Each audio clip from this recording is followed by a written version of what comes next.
Welcome to Penrose Learning, where we make understanding easy. In this video, I will explain how to open your Jeep Renegade's hood. First, you'll need to find the interior hood release lever. This is typically located on the driver's side, often beneath the steering wheel or near the door sill. Once you locate it, give it a firm pull towards you. You should hear a noticeable pop sound from the front of your vehicle, indicating the primary latch has released. This is the first of 2 steps to safely open your hood. Now that the primary latch is released, walk to the front of your Jeep Renegade. The hood will be slightly ajar, creating a small gap. Gently lift the hood a few inches with one hand.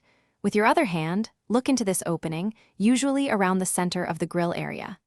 You are searching for the secondary safety latch, which is a crucial component for secure hood operation.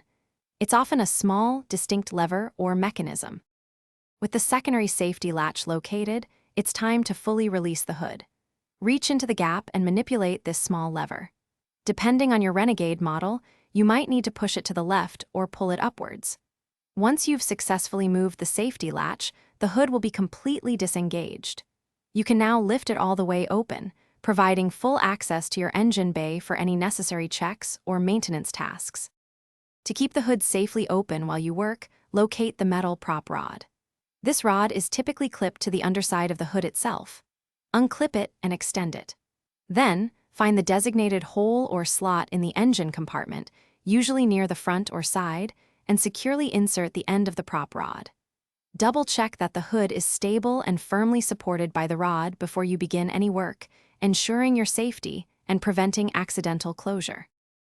Thanks for watching. If this was helpful, leave a like and consider subscribing. See you next time.